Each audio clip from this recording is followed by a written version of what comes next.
एक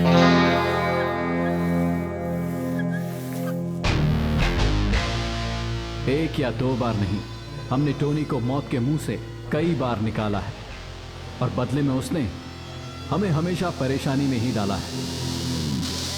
अपनी पूरी जिंदगी में मैंने उसके जैसा इतना कमीना इंसान कभी नहीं देखा।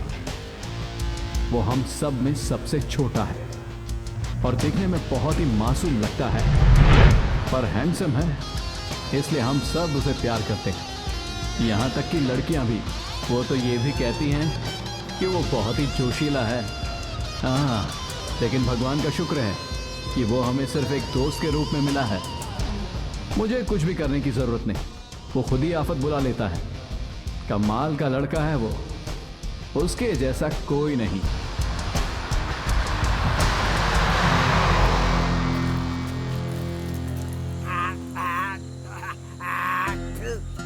ऐसा क्या खा लिया था तूने?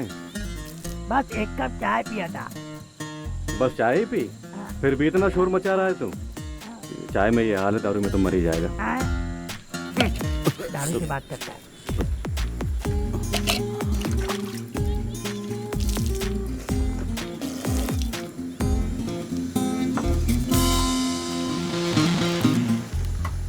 हेलो। हाँ? काली चाय नहीं, मिल्क टी, दूध वाली। काला चश्मा उतारोगे तो दिखेगी चाय। सन ग्लासेस से फिर धोखा खा गया। सेंसेक्स फिर से बढ़ गया। मैंने पहले ही बताया था जब तूने गाड़ी गिरवी रखी थी। ए, डोंट वरी, ये अपनी पॉकेट मनी रखो। ये मेरी गाड़ी यहीं पे रहेगी, 2 दिन बाद आकर ले जाऊंगा। ब्रेक खराब है ना। हाँ, अरे सिगरेट देना। मैं तो भूल गया था। अरे अब क्या हुआ?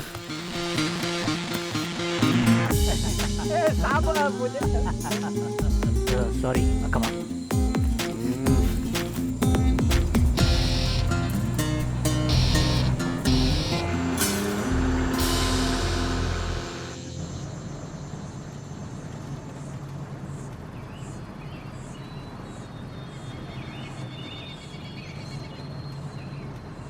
अभी जो होशियारी दिखा रहे थे ना, उससे कुछ नहीं होने वाला। हर वक्त मैं ही तुम्हें समझाता रहूंगा। बैग में गिलास है, पानी नहीं है। टेंशन नहीं लेने का, तरबूज है ना हमारे पास। इसमें भी तो पानी भरा है।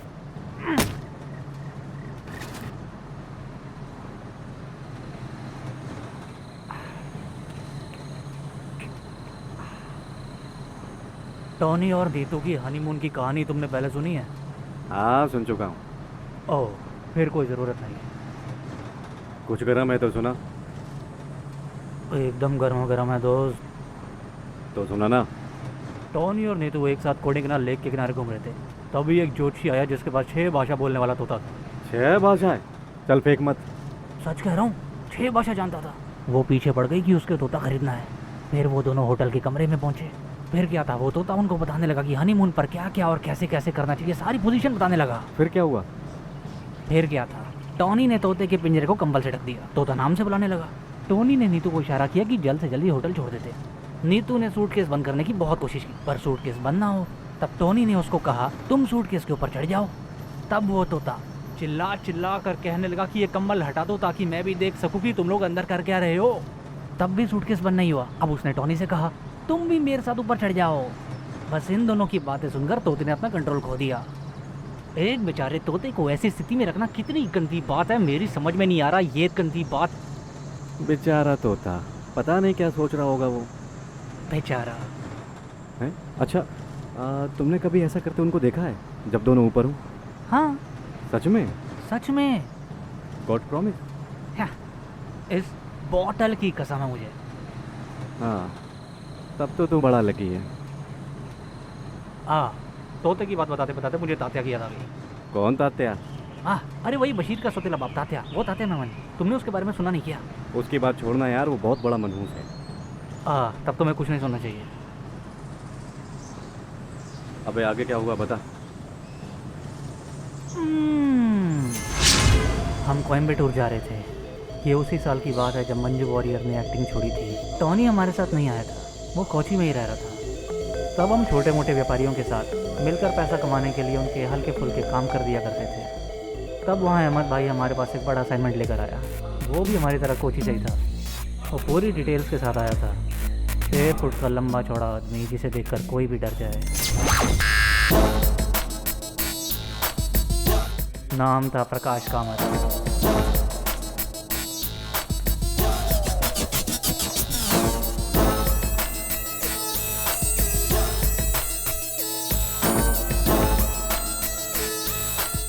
कोची का पूरा अंडरवर्ल्ड उसी के अंडर था।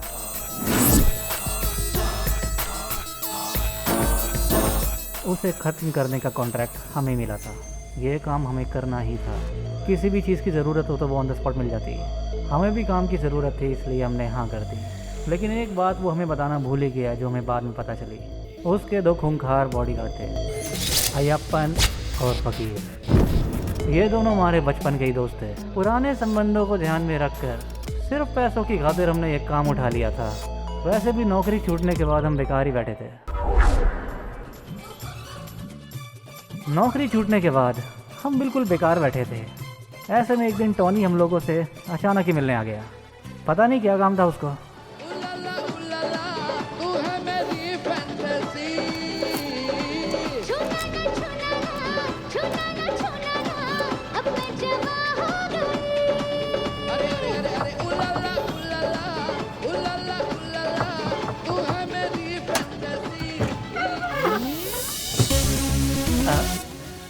ए बिन्नी, ये देख हमसे कौन मिलने आया। अब की बार उसके पास एक नई कहानी थी। हाँ, अंदर आना। क्या बात है, तू तो बड़ा हैंडसम हो गया। पक्का कुछ चल रहा है। वैसी कोई बात नहीं है, दिन में 4 टाइम दबा कर खाता हूँ ना, इसलिए ऐसा हो। टोनी, हाँ। तू यहाँ कैसे? अब क्या बताऊँ, एक छोटी सी प्रॉब्लम में फंस गया हूँ। वो तो मैं तभी समझ गया था जब तुम घर के अंदर आए। ए, हमसे मिलने खाली हाथ ही आ गया। अरे बैग में है ना।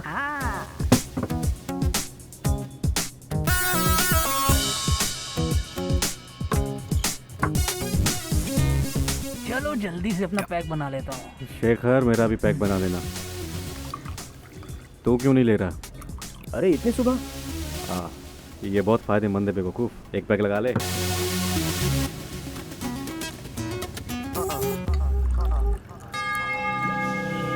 अरे इसमें थोड़ा पानी तो मिला लो। पानी के साथ मुझे चढ़ती नहीं।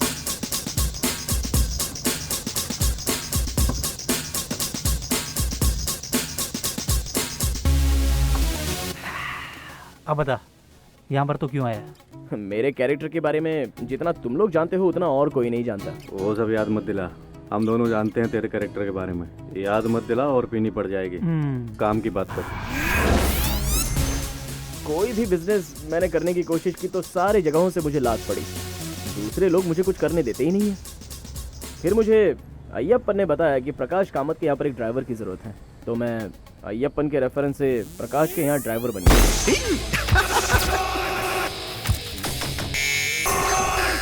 इस कामत भाई को एक बार किसी ने कुंबला में उनके अच्छे कैरेक्टर के चलते भेजा था। ओह, मतलब उसका कैरेक्टर हमारे जैसा ही है। कोच्चि में ये भाई कामत अपने सारे उल्टे और गैर कानूनी काम करता है। चाहे किसी को उठाना हो या चाहे किसी को मार देना हो या स्मगलिंग का कोई सामान छिपाना हो, तो वो सारे धंधे वो यहीं पर करता है। उसी समय शीला मैथ्यू नाम की एक NRI औरत अपनी 5 साल की बेटी के साथ कोच्चि में प्रकाश कामत के पास आई। कोची में सुंदर है क्या? चुप कर, क्या फालतू बात कर रहा है? ए टोनी, सुंदर है? अरे मैं सीरियस बात कर रहा हूँ, तुम लोग फालतू मजाक कर रहे हो। हम भी तो सीरियस हैं। अच्छा चल आगे बता। उस औरत का पति यूके में एक कार एक्सीडेंट में मारा गया था। बहुत बढ़िया।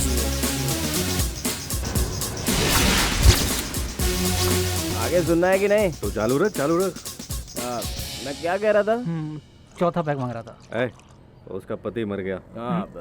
उसके बाद वो प्रकाश शीला मैथ्यू के साथ जुड़ गया। उसकी हर चीज़ में मदद करता था और वो शीला मैथ्यू का ख्याल भी बहुत रखता था।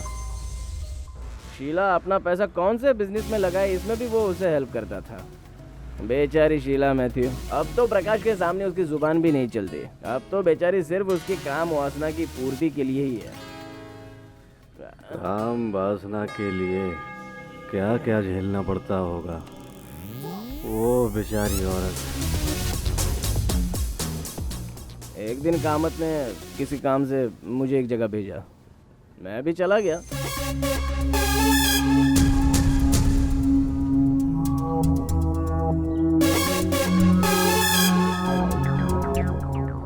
शीला मैथ्यू की बेटी नीतू को लेने के लिए वो क्या करती थी?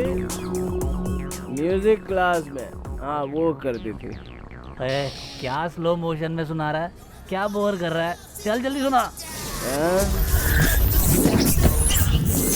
अब आने वाला सीन रोमांटिक सीन है। मैं कॉरिडोर से स्टाइल में चलता जा रहा हूँ, तो वो तो स्लो मोशन में ही होगा ना। स्लो मोशन चलेगा, लेकिन मजा आना चाहिए, मजा। अरे यार, ये मैं अपनी कहानी सुनाने कहाँ बैठ गया। बेवकूफ, कुछ रोमांटिक बात सुना ना। मैं उस सरस्वती के मंदिर के सुंदर से गैलरी से होता हुआ गुजर रहा था। मेरा मन उसे कहीं ढूंढ रहा था, वैसे ही जैसे प्रेम कहानियों में होता है। उसके बाद मुझे एक प्यारा सा संगीत सुनाई दिया। सॉरी। हाँ, तो चालू रख, चालू। मैं भी वही सब कुछ महसूस करने लगा जैसा हर प्रेम कहानी में होता है। कमाल का मीठा संगीत था वो।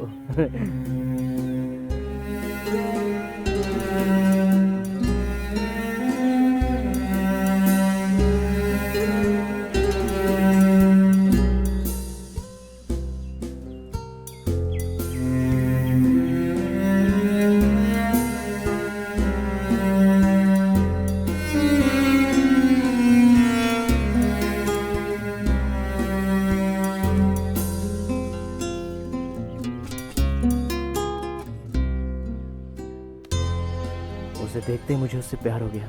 वो इंग्लिश में बोलते हैं ना, love at first sight, Sanskrit में भी यही कहते हैं ना। फिर मैंने उसकी आंखों में देखा,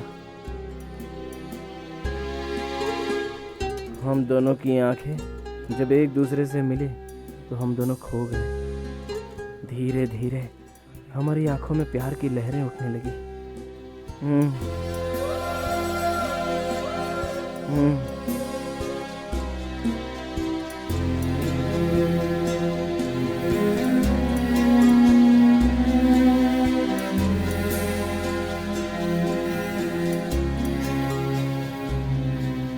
फिर हम प्यार में पूरी तरह से डूब गए। एक गाने में हम दोनों कहीं खो गए।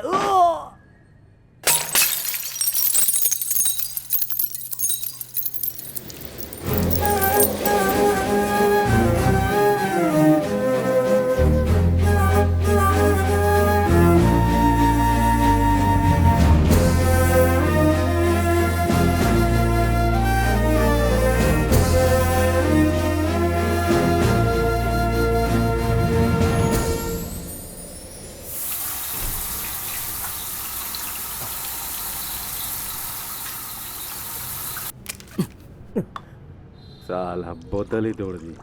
फोकटियों की एक ही आदत होती है, ना साले ये खुद खाते हैं ना साले हमें खाने देते हैं। मुझे लगा कि ये ढंग का आदमी होगा। अरे अब मैंने क्या कर दिया यार?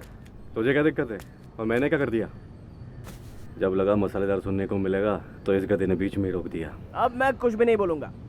यार तुम लोग जिस तरह से बोल रहे हो ना, हर प्रेम संबंध में जरूरी नहीं है कि शारीरिक संबंध भी हो जाए। सच्चा प्यार जो है ना, वो दिल से उठता है, एकदम शुद्ध होता है वो। ओए आशिक, वो तेरा प्यार सच्चा है और हमारा प्यार है वासना है। मुझे अब कुछ नहीं कहना है। अगर तू अपनी प्रेम कहानी पुरानी 70s की बकवास फिल्मों की तरह सुना रहा है, तो जिसमें प्यार करने का तरीका बिल्कुल ही घटिया होता था, तो यही चुप हो जा। नहीं, मेरी कहानी ऐसी वैसी नहीं है। अगर ऐसा है तो अच्छा है तेरे लिए। हमारे प्यार के बारे में आंटी या कामत को पता चलता तो बहुत बड़ी मुसीबत खड़ी हो जाती। और मैं और नीतू इस बात से अच्छी तरह से वाकिफ थे, लेकिन पता नहीं चीज़ें बिल्कुल उल्टी होने लगी। फिर एक दिन आंटी ने मुझे अपने घर पे बुला लिया। क्या बात कर रहा है? सब कुछ खत्म हो गया था क्या फिर?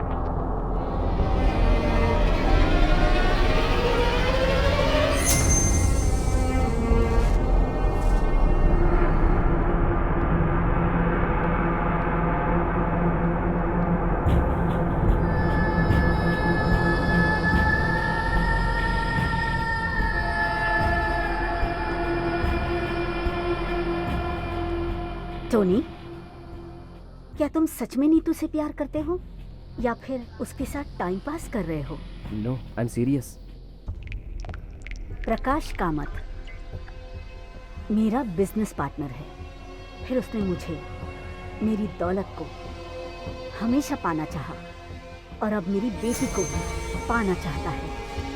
और अब मैं चाहती हूँ कि ये सब खत्म हो जाए। इसलिए अब तुम नीतू को लेकर यहाँ से जितनी जल्दी हो सके भाग जाओ।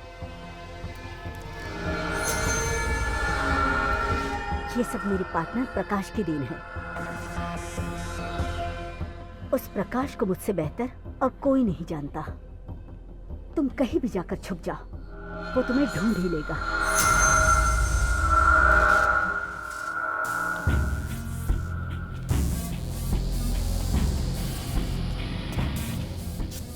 मैं जानती हूँ कि इस शहर में तुम्हारे कुछ दोस्त भी हैं। लेकिन सच कहूँ तो मुझे कोई आइडिया नहीं है कि उसे कहाँ ले जाऊँ। अंत में उसी ने मुझे एक तरीका बता दिया। प्रकाश को खत्म कर दो। इस काम के पैसे आंटी तुम्हारे पास भिजवा देगी। अहमदाबाद के रास्ते वो पैसे आ जाएंगे। मुझे लगता है तुम लोगों को ये काम करना चाहिए। तो इसके लिए तूने अय्यप्पन या फकीर को क्यों नहीं कहा? एक ही बुलेट में उसका काम तमाम कर देते। ये नहीं हो सकता। अय्यप्पन के नेचर को तुम जानते नहीं हो सकता है अय्यप्पन ये सोच ले कि आंटी का पैसा हड़पने के लिए मेरी ये चाल है। एक्चुअली ऐसा ही है क्या? अरे यार, कम से कम तुम लोग तो मेरी बातों का विश्वास करो। देखो, मेरा ऐसा कोई मोटिव नहीं है। अय्यप्पन और फकीर के होते हुए भी मैं आंटी के घर के रास्ते कामत तक पहुंच सकता हूं। इस काम के लिए अच्छी कीमत तुम्हें मिल सकती है। और वो काम हम लोगों ने दोस्ती की खातिर कबूल कर लिया। और टॉनी और आंटी ने जो बेहतरीन प्लानिंग की थी, उस काम को हमने पूरा किया।